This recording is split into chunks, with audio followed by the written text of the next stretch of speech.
اور اپنی طبیعت کے مطابق سنجیدگی سے گویا ہوا۔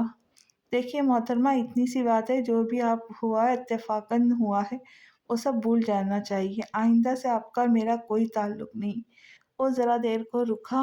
Is it clear? 1 منٹ، مجھے کہا گیا تھا کہ تم مجھ سے یہاں معافی مانگنے آئے ہو۔ فابیا نے اسے کھڑے ہوتے دیکھا تو فوراً بول پڑی، اور اور وہ پہلی صورت کے برعکس ایک دم غصے میں آ گیا۔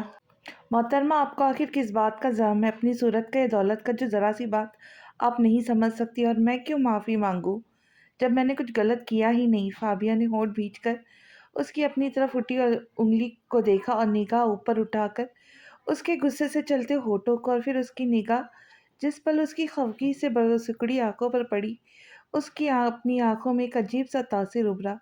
اس نے یہ نقوش دیکھے تھے؟ کیا واقعی اس نے یہی نقوش دیکھے تھے؟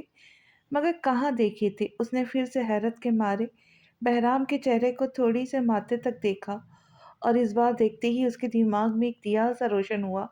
اس نے یہ نقوش کہیں نہیں دیکھے تھے، بلکہ اس نے خود تراشا تھا۔ خود کئی بار اس نے ان نقوش کو اپنے ہاتھوں سے مٹی پہ اتارا تھا۔ اسی پل اس کے مغرور تاثرات فوراً کہیں دور جا سوئے۔ اسے یاد آیا اس کے مڈ ہاؤس میں موجود کئی مٹی کے چہرے جن پر یہی نقوش درج تھے، مگر وہ کبھی ان کی آنکھیں نہیں بنا سکی تھی۔ مگر آج بہرام کو اتنے قریب دیکھ کر اسے معلوم ہوا کہ ایسے نقوش والے کی ایسی ہی آنکھیں ہونی چاہیے، بھوری سنجیدہ آنکھیں۔ کاش وہ یہی آنکھیں پہلے بنا چکی ہوتی تو اسے معلوم ہوتا کہ بہرام ہی اس چہرے کا مالک ہے جسے وہ سالوں سے نگاہوں کے سامنے رکھ کر مکمل کرنا چاہتی ہے، تو وہ فوراً پہچان جاتی۔ فابیا نے حیرت سے قدم پیچھے لینے شروع کر دیے۔ بہرام نے بھی حیرت سے اسے دیکھا اور اسے پکارا بھی، مگر وہ سن کہاں رہی تھی؟ وہ تو اس کے چہرے کے پیچ و خم کو اپنے ذہن کے پردے پر کبھی نہ بھولنے کے لیے درج کر رہی تھی۔ بہرام چند پل وہیں رکا رہا، پھر کندھے اچکا کر وہ بھی چل دیا، کیونکہ اسے گلاس ہینڈی کرافٹ کے کچھ سیمپل تیار کرنے تھے۔ وہ بدحواسی فارم ہاؤس پہ پہنچی۔ اسے دروازے پر ہی شہری پریشان سا ٹہلتا مل گیا۔ کیا ہوا ہے؟ تم ٹھیک تو ہو؟ کریم دادا چاچا، کریم دادا چاچا۔ فابیا نے شہری کو مکمل طور پہ نظر انداز کر کے ملازمہ کو آواز لگائی، جی بی بی، حکم؟ مجھے نرم مٹی چاہیے۔ کہاں ملیں گی نرم مٹی؟ وہ عجلت میں تیز تیز بول رہی تھی، بی بی یہاں نرم مٹی تو مشکل سے ہی ملے گی، مگر پائے باغ میں موجود گملوں میں چند دن پہلے ہی مٹی ڈلوائیے۔ ادھیڑ عمر ملازم ادب سے سر جھکا کر بولا، میرے کمرے میں لے کر آئے ساری مٹی۔ جی بی بی۔ ملازم پلٹ گیا تو شہریار نے اسے پھر سے مخاطب کیا، فابیا کیا ہوا ہے؟ کچھ تو بتاؤ۔ ابھی وقت نہیں، میں بعد میں بتاؤں گی۔ وہ تقریباً دوڑتے ہوئے اپنے کمرے میں پہنچی، کیونکہ اگلے چند گھنٹے اسے سانس لینے کی فرصت بھی نہیں ملنے والی تھی۔ فابیا نے اپنے سامنے دھرے مٹی کے برتن میں پانی ڈالنا شروع کیا اور اسے ہاتھ سے گننے لگی۔ دوسری طرف بالکل اسی وقت بہرام ہوٹل کے کمرے میں بیٹھ کر اپنے سامنے رکھے کانچ کے مرتبان سے مصنوعی گلاب کی پتیاں نکال کر انہیں چاندی کے رنگ کی ڈور پر پرونے میں مصروف تھا۔ فابیا نے نرم گیلی مٹی کو سخت مٹی سے جدا کیا اور اسے ایک طرف رکھ کر اسے گول پیڑے جیسی شکل دینے لگی۔ بہرام نے چاندی رنگ کی ڈور پر پروئی پتیوں کو نزاکت سے اٹھایا اور کمرے میں موجود اکلوتی رکھی میز پر ترتیب سے رکھنے لگا۔ ایسے لگ رہا تھا جیسے گلاب کی بڑی بڑی پتیوں نے میز کے درمیان ایک خط کھینچ دیا ہے۔ فابیا نے مٹی کے پیڑے کے پیندے کو ہموار کرنے کے بعد اس کے مقابل سطح پر نشان لگانے شروع کیے، جیسے ناک اور ہونٹ، مگر اس نے آنکھوں کی جگہ چھوڑ دی تھی۔ بہرام نے ایک قلم اٹھایا اور ساتھ رکھے بے رنگ پانی سے ان پتیوں پر لکھنے لگا، کچھ اندیکھا سا جو اس پانی کی بے رنگی کی وجہ سے نظر نہ آتا تھا۔